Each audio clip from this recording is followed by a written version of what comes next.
અને એના પછી તમને મારે વાત કરવી છે કે આઝાદ, ચંદ્રશેખર આઝાદ. આ નામથી આપણે સૌ પરિચિત છીએ. આજનો યુવાન એટલે એવો યુવાન કે પારકી બેન દીકરી જતી હોય ને તો એને હમો આંખ ઊંચું કરીને એની સાથે વાત ન થાય, કારણ કે દીકરી છે ને એ મર્યાદાનું પ્રતીક છે. હજારો પુરુષોની સંખ્યા બેઠી હોય ને એકલી 12-15 વર્ષની દીકરી ચાલી આવે ને ત્યારે પુરુષોએ અંદર પરસ્પર વાત કરતા હોય કે બોલવામાં ધ્યાન રાખજો, બેન દીકરી છે. દીકરી છે ને એ મર્યાદાનું પ્રતીક છે. આ ચંદ્રશેખર આઝાદ રાત્રે અંગ્રેજોની જે છાવણી હોય ને એની અંદર બોમ્બ ગોળા ફેંકી આવે. એક વખત અંગ્રેજની છાવણીને ખબર પડી કે આ ચંદ્રશેખર આઝાદ જ કામ કરે છે, એટલે ચંદ્રશેખર આઝાદ આખો એક એમ કહેવાય કે જંગલની અંદર આગળ જાય ને પાછળથી આ સેનાનીની ટુકડી અને એક નાની એવી ઝૂંપડી હોય, ત્યાં ઝૂંપડીની અંદર ચંદ્રશેખર આઝાદ જાય ને ત્યાં જઈને એવું કે તમે ચિંતા ન કરો, હું પણ એક ક્રાંતિકારી છું. ત્યાં જુએ છે તો એક બા અને એક યુવાન એની દીકરી હોય એ ઘરની અંદર હોય. ત્યારે એ બાને પૂછે છે, બા તમે શા માટે એકલા રહ્યો છો? તમારા યુવાન દીકરી તમને આ જંગલની અંદર રહ્યો છો, તમને ડર નથી લાગતો? તો કે બેટા દીકરીના મારે લગ્ન કરવા છે પણ 5000 રૂપિયાનું દહેજ માંગે છે. પણ ત્યારે મારે શું કરવું? ત્યારે પૈસા મારે ક્યાંથી ભેગા કરવા? ત્યારે ચંદ્રશેખર આઝાદ એવું કહે છે કે બા તમને ખબર છે કે ચંદ્રશેખર આઝાદ ઉપર 5000નું અંગ્રેજની સરકારે ઇનામ જાહેર કર્યું છે? બા કે હા મને ખબર છે. તો કે તમે બહાર જાઓ અને ત્યાં અંગ્રેજની જે ટુકડી છે ને એને કહી આવો કે ચંદ્રશેખર આઝાદ મારા ઘરની અંદર બેઠો છે, ભલે મને લઈ જાય પણ આ દીકરીના તમે લગ્ન કરી નાખો. અત્યારે તમારી દીકરી છે ને એવી મારી પણ બેન છે. આજે પણ કદાચ વર્ષો પછી કોઈ યુવાન તરીકે આપણે યાદ રાખવા હોય તો ચંદ્રશેખર આઝાદની વાત આપણને એટલા માટે યાદ રહે કે પારકી બેન દીકરી છે ને એ મારી એ બેન દીકરી છે.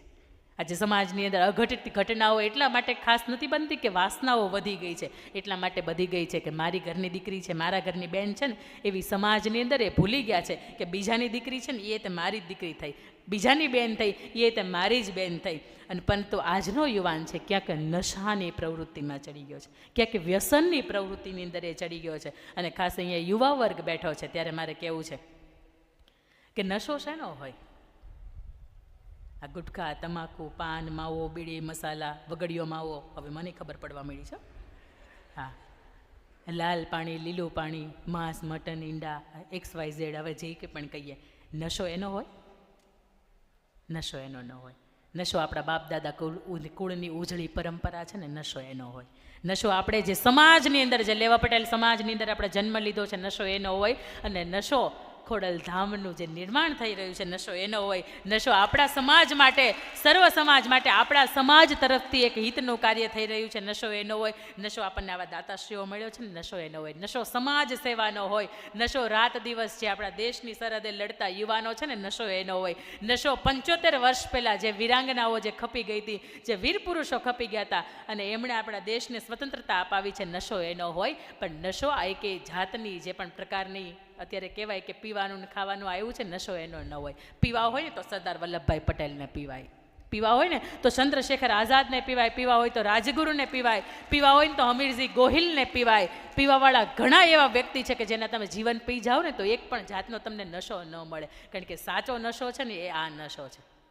અને તેમ છતાંય આજનો યુવાન જ્યારે આ નશાના માર્ગે ચડ્યો છે ત્યારે મારે ખાસ વાત કરવી છે ત્યારે કે અરવલ્લીની ગાળીઓની અંદર મહારાણા પ્રતાપ એને પાણો હોય ને એની અંદર એને ઊંઘ આવી જતી, પરંતુ દિલ્હીના જનાનખાનાની અંદર મખમલના તકિયા ઉપર સૂતેલો અકબર છે ને એને એમ થતું કે ક્યારે રાણો પ્રતાપ આવી જાય. રાણા પ્રતાપ જેવી યુવાની હોય ને એને આજનો યુવાન કહેવાય. અને એને ઉંમર ઓળગવાનું મન ન થાય. પણ ખાસ મારે કેવું છે કે 1000 કરોડનું એડવર્ટાઇઝનું બોર્ડ માર્યું હોય અને ઊંચે લોગ ઊંચી પસંદ આવા શબ્દોથી આપણને આપણું સાયકોલોજી એવું કહે છે કે તમે દિવસમાં 7 વખત કોઈ પણ વાત જોવો ને એટલે તમને એ વાત કરવાનું મન થાય, એ વસ્તુને તમે સ્વીકારવાનું મન થાય.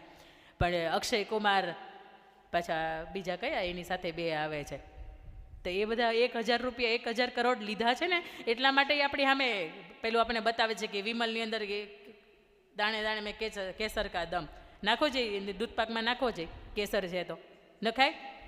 તો આ શરીર મહામૂલું છે, કરોડોના ખર્ચે આ શરીર નથી મળતું.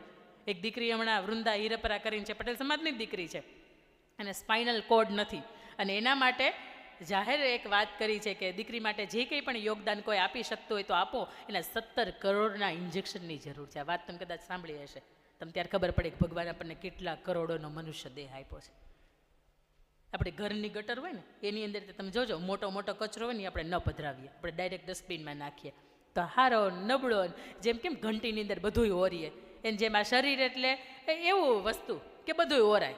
5 કરોડની ગાડી લીધી હોય ને તો કે નહીં, એને સ્ક્રેચે ન પડવો જોઈએ બહારથી, અંદરથી મેલી ન થવી જોઈએ. પણ આ 50 કરોડનું માનવ દેહ મળ્યું છે તો એની અંદર તો કે જે હશે એ હાલશે. તમે કેલાલને ઓળખો છો?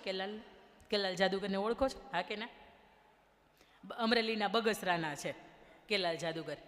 એ કેલાલ જાદુગરની મારે તમને વ્યસન બાબતથી એટલી એ વાત કરવી છે મારે કે એ જ્યારે વિશ્વવિખ્યાત થયા અને હજારો લાખો શો એણે કર્યા ને, ત્યારે મુંબઈની અંદર કપૂર ખાનદાને એમને પાર્ટી આપી કે તે આટલું સરસ કામ કર્યું છે, આટલા બધા મેજિકના શોથી તે લોકપ્રિયતા મેળવી છે, તો અમારા તરફથી તને પાર્ટી દેવી છે.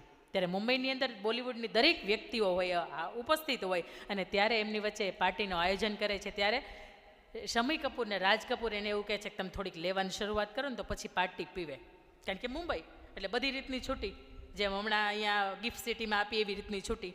તો ત્યાં પેલા કેલાલે એવું કહ્યું કે હું નથી પીતો.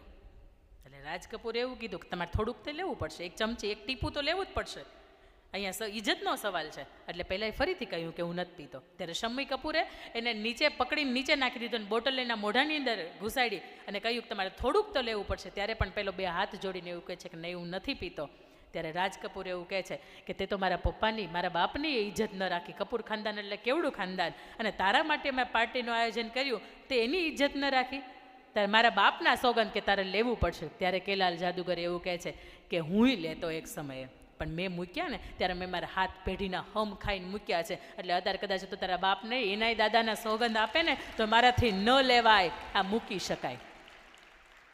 અને સમાજના આવા હિતના લોકહિતના કામ થતા હોય ને એની અંદર તે મૂકવાની અંદરથી શૌર્યતાની વાત આવે છે. કેટલા યુવાનો એવા છે કે જેના જીવનની અંદર ખરેખર વ્યસન છે. યુવાનોની ખાસ મારે વાત કરવી છે, વરિષ્ઠોની વાત જ નથી કરવી. એણે એની જિંદગી જીવી લીધી છે અને કદાચ હવે હયાત ન હોય ને તો એના કર્મોથી એને જેટલું કરવા નહોતું ને એ આપણી વચ્ચે એણે કરી દીધું છે. કેટલા યુવાનો એવા છે? હાથ ઊંચો કર. હું કંઈ મૂકાવીશ નહીં, મારા કહેવાથી તમે કંઈ મૂકવાના નથી. કેટલા યુવાનો એવા છે કે જે ખરેખર એના જીવનની અંદર વ્યસન છે? માવા કેટલા છે? કોઈ નહીં.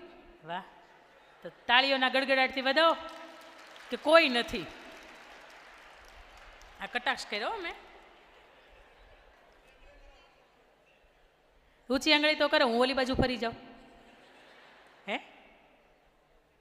હા, હાલો એક ભાઈ ઊંચી કરીને એના માટે તાળીઓ પાડો કે હા 2 3 આ બાજુથી કોઈ. વાહ બેન, મને મારી સામું જોવો પણ હું મૂકીશ નહીં. એટલે આ બધાને કોઈને એવું થતું નથી કે આ 200 કે 500 રૂપિયામાં જે મજા આવે, 2 રૂપિયાની પડીકીમાં જે મજા આવે એની કરતાં મજા આપણા પરિવારની અંદર છે. નાની નાની ઢીંગલીઓ રમતી હોય, પત્ની હોય, આપણા મા બાપ બેઠા હોય અને એની હયાતીની અંદર આપણા શરીરની અંદર જ્યારે કેન્સર લાગુ પડે છે ને એટલા માટે જ કદાચ આવી કેન્સર હોસ્પિટલના ઉદ્ઘાટનની અંદર આપણે નિમિત્ત થવું પડે છે. પણ ક્યાં કે આપણા સમાજની અંદર, આપણા પરિવારની અંદર અને આપણા ઘરની અંદર ન થાય ને એનાથી થોડુંક બહાર આવવું. અને આવી વાત ચાલતી હતી ને ત્યારે એક ભાઈને એમ કે બહેનો વિશે બેન કાંઈ બોલતા જ નથી. અમને એમ કે બહેનો આવ્યા છે તો બહેનો માટે જ બોલશે, પણ નકર તો અમારા માટે જ બોલ્યા કરે છે. ત્યારે ભાઈ ઊભા થવાની જ્યારે તૈયારી કરતા, બેહો બેહો, બહેનો માટે આપણે કંઈક બોલીએ ને. દીકરીઓ માટે બોલવું જ પડે ને, કારણ કે અહીંયા હું પાટીદાર સમાજની દીકરી છું, એટલે દીકરીઓ તરીકે અંદર જે દીકરીના પ્રશ્નો છે એની મને ખબર છે. હવે દીકરીઓને, હવે કદાચ મેં યુવાનો માટે ઘણું કીધું, પણ હવે યુવા દીકરીની માટેની મારે વાત કરવી છે. ત્યારે મારે ખાસ કહેવું છે કે બેટા, મેકઅપ કર્યો હોય તો આપણે સુંદર ન લાગીએ, પણ 2 એવી સ્ત્રી કે જે સુંદર લાગતી હોય, એક એવી સ્ત્રી કે પરિવારને પ્રેમ આપી શકે, આપણી જે આબરૂ ઇજ્જત જે હોય ને એને સાચવી શકે ને પરિવારનો પ્રેમ પામી શકે, અને બીજી એવી સ્ત્રી, એવી દીકરી કે જેનું અંદરનું સત્વ છે ને એ જગારા મારતું હોય, અંદરનું એને જે ચરિત્ર છે ને એના ઉજળા હોય ને એને મોઢા ઉજળા કરવાની જરૂર ન પડે. પણ ખાસ મારે કહેવું છે કે જ્યારે પૈસો ગુમાવીએ ને ત્યારે આપણે કંઈ નથી ગુમાવતા. થોડું સ્વાસ્થ્ય ગુમાવીએ ને તો એમ થાય કે ઘણું બધું ગુમાવ્યું છે, પણ જ્યારે ચરિત્ર, સ્ત્રી તરીકે ચરિત્ર ગુમાવાતું હોય ને ત્યારે એમ કહેવાય કે સર્વસ્વ ગુમાવી દીધું. અને હજી આપણા મહાપુરુષોએ વાત કરી છે કે આ સમાજનો, આ હિન્દુસ્તાનનો પુરુષ કદાચ પોતાનો રસ્તો ભૂલશે તો ચાલશે, પણ હિન્દુસ્તાનની દીકરી જો એનો રસ્તો ભૂલી તો હિન્દુસ્તાનનો નકશો વિખાઈ જશે. કારણ કે દીકરી છે ને એ મર્યાદાનું પ્રતીક છે. સ્ત્રીયા નમાવે વેદને, સ્ત્રીયા અપાવે રાજ, સ્ત્રીયા કુશળ સંસાર મેં, સ્ત્રીયા જગતની લાજ. આ સ્ત્રી છે ને મર્યાદાનું, દીકરી છે ને મર્યાદાનું પ્રતીક છે. પણ કેવી દીકરી છે કે એની ઉપર ગર્વ થાય, કેવી દીકરી એવી છે કે જેની ઉપર ગર્વ લઈ શકાય. અને તમે જોયું છે ને લગ્નની અંદર પ્રી વેડિંગ શૂટિંગ ને પ્રી બેબી શોવર શૂટિંગ આ વધ્યા છે. મારી ના નથી, આનો વિરોધ પણ નથી, પણ રાજસ્થાની થીમ હોય, મરાઠી થીમ હોય, કાઠિયાવાડી થીમ હોય, એવી ઘણી બધી થીમ છે કે જેની અંદર આપણે 1 દિવસ બાકી 2 દિવસ બાકી આ ફોટા શૂટ કરાવી શકતા હોય. પણ જ્યારે આપણા કપડાની મર્યાદાને નેવે મૂકી છે ને ત્યારે આપણા વડીલો હોય ને એને તે આપણા સમાજના આપણા ઘર પરિવારના લોકો છે ને એને આપણા ફોટા છે ને એ જોવા નથી ગમતા. અને એથી વિશેષ આગળ કે જે સ્ત્રી ખરેખર આદર્શ હોય ને એના અંગનું પ્રદર્શન એ ક્યારેય ન કરે. અને જ્યારે ગર્ભની અંદર શિશુ હોય, 7 મહિનાનું શ્રીમંત આવતું હોય અને એની અંદર જ્યારે સ્ત્રી પોતાના અવયવો છે, અંગો છે એ દેખાડતી હોય ત્યારે એ સ્ત્રી પાસેથી ક્યારેય ફરીથી સરદાર વલ્લભભાઈ પટેલ મળશે આ સમાજને એવી આશા ન રાખી શકાય. પણ કેવી દીકરી હોય કે દીકરી અહીંયા મારે ખાસ બેઠી છે ને ત્યારે મારે બેટા તમને એ વાત કરવી છે કે કેવી દીકરી હોય કે જેના નામથી આપણે એમ કહી શકાય કે મારે ઘરે લક્ષ્મીનો અવતાર, મારે ઘરે દીકરીનો અવતાર. 1875ની અંદર પહેલી વખત અંગ્રેજો ભારતની અંદર આવ્યા, મહુવાના દરિયાની અંદરથી થઈને. ત્યારે એક 12 વર્ષની દીકરી હતી કે પાણી ભરીને આવતી હતી અને એક ગોરા અંગ્રેજ અધિકારીની એની ઉપર નજર પડી કે આ દીકરી મને બહુ ગમી ગઈ છે અને મારે એની સાથે લગ્ન કરવા છે. દીકરીનું એને ખાલી બાવડું પકડ્યું હતું. ત્યારે દીકરીને અંદરથી રોમ ઊભો થઈ ગયું, કારણ કે જ્યારે માતાઓ બહેનોના લગ્ન થયા છે ને એને ખબર હશે કે પહેલી વખત જ્યારે હસ્તમેળાપ થાય અને પરપુરુષની અંદર હાથ આપે ને ત્યારે હાથ ધ્રુજે. એ એટલા માટે ધ્રુજારી એ સાબિત કરે છે કે આજ સુધી મારો ભાઈ કે મારો બાપ સિવાય કોઈ પરપુરુષ મને સ્પર્શ્યો નથી. અને એ દીકરી 12 વર્ષની અને ઘરે આવીને એને માથા ઉપર ગોળી હતી પાણી ભરેલી, એ અંગ્રેજ અધિકારીને મારે છે અને અંગ્રેજ અધિકારી ત્યાં બેભાન થઈ જાય છે. દીકરી ઘરે આવે છે ને એના બાપુને કહે છે કે બાપુ હવે મારથી નહીં જીવાય. એના બાપુ એવું કહે છે કે બેટા તારી ચારિત્ર ઉપર ક્યારેય દાગ નથી લાગ્યો, તું ખૂબ મારી કયાગદી દીકરી છો અને હવે કેમ એમ કહે છે કે મારાથી નહીં જીવાય. ત્યારે એ દીકરી એવું કહે છે કે પેલો અંગ્રેજ અધિકારી છે ને એને મારો બાવડું પકડ્યું હતું. અને એ સમયે બાળ વિવાહ થતા એ દીકરીના સગપણ નક્કી થઈ ગયા હતા અને એના પપ્પાને એણે કહ્યું કે બાપુ તમે જો ઈચ્છતા હોય ને કે હું જીવું તો નાનકાની સાથે તમે મારી સગાઈ નક્કી કરી છે, મારા લગ્ન તમે નક્કી કર્યા છે, તો એને તમે એવું કહો કે કાં તો એ મને ઝેર કટોરો લઈને આવે ને મને પાઈ જાય અને કાં મારી જે ચૂંદડી મને ઓઢાડવા આવે મંડપમાં આવે ત્યારે પેલો જે ગોરેજ અંગ્રેજ અધિકારી છે ને એના લોહીની અંદર એ ચૂંદડી ડૂબાડે અને પછી મને ઓઢાડે. અને આજનો ઇતિહાસ સાક્ષી છે કે પેલા નાનકા જેની યારે સગાઈ થઈ હતી એણે પેલા ગોરા અંગ્રેજ અધિકારીને માર્યો હતો અને એના લોહીની અંદર લથપથ હતી ચૂંદડી, એ આ દીકરીને ઓઢાડી હતી. ત્યારે મારે કેવું છે કે 12 વર્ષની દીકરીને ખબર પડે છે કે મારા ચરિત્ર ઉપર મારે કોઈ સ્પર્શ થાય કોઈ પરપુરુષનો તો મારાથી ન જીવાય. તો આજની 22-25 વર્ષની દીકરીઓને ન ખબર પડે? એને ખબર પડે જ. અને એનાથી વિશેષ કે જ્યારે માતાઓ બહેનાના લગ્ન થયા હશે ને ત્યારે એક મજાનું ગીત વાગ્યું હશે કે ઢોલીડા તો ઢબક્યા લાડી ચાલો આપણે ઘેર રે. અને ત્યારે દીકરી એવું કહેતી હોય કે ઊભા રહ્યો તો માંગુ મારા દાદા પાસે શીખ રે. ત્યારે આજની દીકરી એ દીકરીને ખબર નહીં પડતી હોય, 22, 23, 25 વર્ષની ઉંમરે સાસરે જતી હશે તો એને નહીં ખબર પડતી હોય. એને બધી જાતની શિખામણ હતી. એટલા માટે ત્યારના દાંપત્ય જીવન ટૂંકાવ્યા નહોતા, ત્યારના દાંપત્ય જીવન એકબીજાને ચહેરાય નહોતા જોયા. તોય તે દાંપત્ય જીવન આજ સુધી આપણા દાદા કે બાને પૂછજો કે જ્યારે લગ્ન થયા એકબીજાના ચહેરા જોયા. આજે બધુંય ખબર હોય તેમ છતાંય તે 5 મહિના હરખા ન હાલે. ત્યાં સુધી કે રિસેપ્શનની અંદર આપણે કવર આપીને આવ્યા હોય અને આપણે હજી વર્ષના ખર્ચાની અંદર વાળ્યું ન હોય કે 500 રૂપિયાની આપણે ખર્ચો ક્યાં કર્યો, તો એ પહેલાં તો એને રિસેપ્શનના બધા તો ખેદાન મેદાન